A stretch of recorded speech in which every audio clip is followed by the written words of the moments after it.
Hari-hari ini kita dikejutkan oleh berita yang menyebutkan seorang pegawai pajak eselon 3 bisa punya harta yang berlimpah sampai dengan jumlah yang fantastik, yaitu 56 miliar lebih.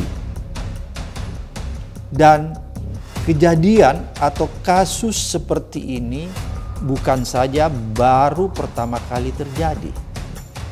Kalau kita bisa flashback ke belakang, dulu kita pernah lihat kasus Gayus, seorang pegawai pajak yang punya harta yang berlimpah, yaitu ratusan miliar. Bahkan yang ironis, pada saat Gayus sudah dijatuhi vonis hukuman oleh pengadilan, yang bersangkutan masih sempat keluar masuk tahanan, bahkan keluar negeri untuk bertamasya dan menonton turnamen tenis internasional. Hal ini bisa dilakukan Gayus dengan cara menyuap para petugas hukum sehingga yang bersangkutan bisa dengan bebas keluar masuk tahanan dengan seenaknya. Inilah potret buram penegakan hukum kita.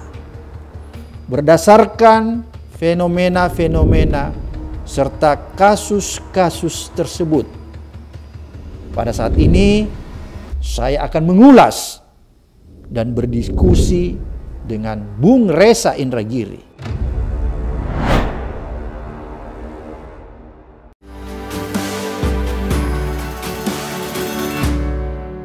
Assalamualaikum warahmatullahi wabarakatuh. Selamat datang di channel Abraham Samad Speak Up. Hari ini saya bukan mewawancarai, tapi saya akan berdiskusi dengan Pak Reza Indragiri mengenai topik yang sebenarnya cukup hangat. Topik apa itu? Saya ingin mendiskusikan bersama Pak Reza, Bang Reza.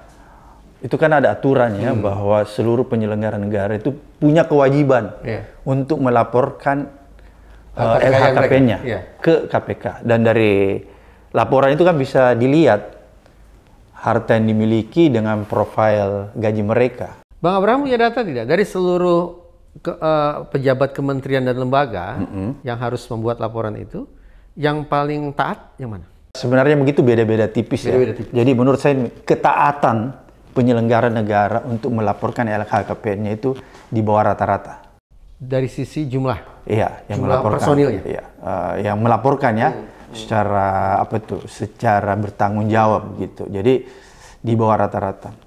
Tapi ada kelemahan juga sebenarnya, Bung Reza. Kalau kita lihat dari segi aturan kita ya, apalagi kalau kita bicara dalam konteks LHKPN, karena kalau LHKPN yang dilaporkan ke KPK itu kan semacam deklarasi aja ya. Ini nih harta kekayaan sekian gitu aja dilaporkan. Tidak ada konsekuensi. Ya, beda misalnya kalau kita lihat di sistem hukum pembuktian terbalik sempurna. Di mana? Di Malaysia katakanlah. Oh, yang terdekat di Malaysia? Iya, banyak sih negara yang mempunyai sistem hukum pembuktian terbalik sempurna. Tapi kalau kita kan nggak sempurna ya. Malaysia aja kita ambil contoh, karena dia punya sistem hukum adalah sistem hukum pembuktian terbalik sempurna.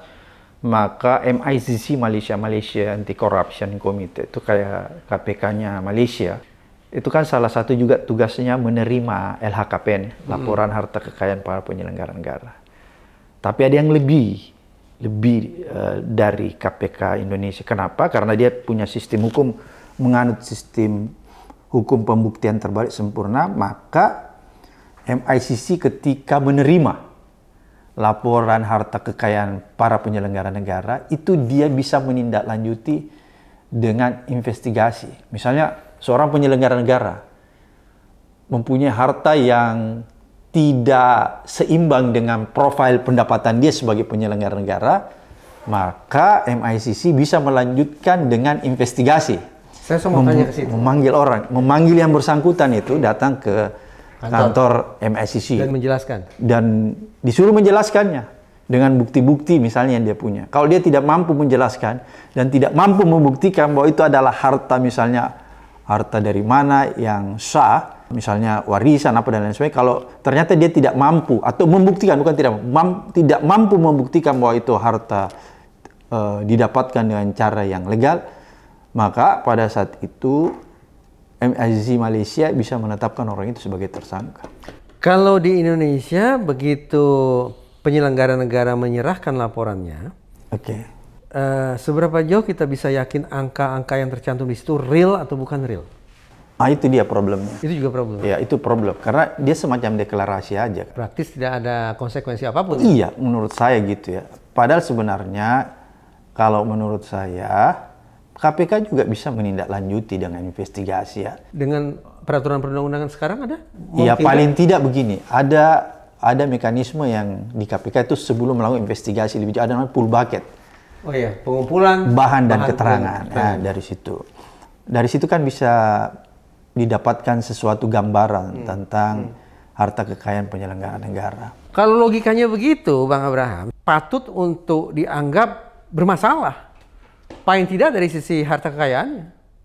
Harusnya kan dia laporkan dulu kan, kalau menurut saya. Nanti dari hasil lapor. Ini kan yang tadi Bang Reza bilang itu kan dugaan pemberitaan kan. Ya, oke lah begini, misalnya begini. Kalau harusnya kan kita merujuk di LHKPN yang dia laporkan, kan begitu. Katanya juga pernah jadi anggota komunitas atau bahkan ketua komunitas motor besar ya kalau tidak salah.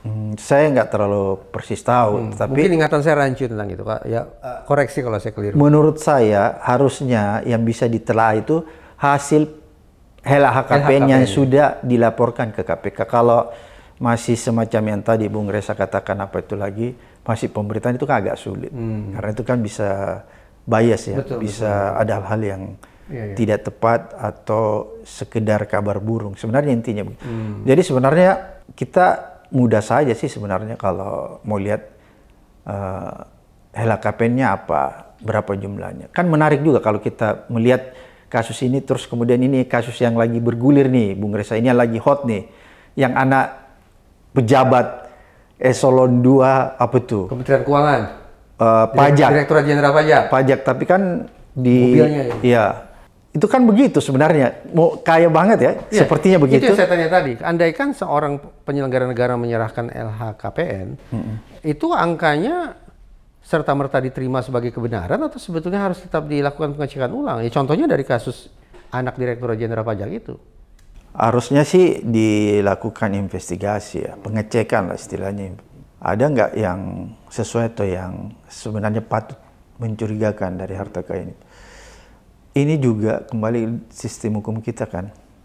Kalau kita menganut sistem pembuktian hukum terbalik. Sempurna, sebenarnya itu bisa dilakukan. Jadi ada kelemahan juga dari sistem hukum kita. Sebenarnya intinya itu menurut saya.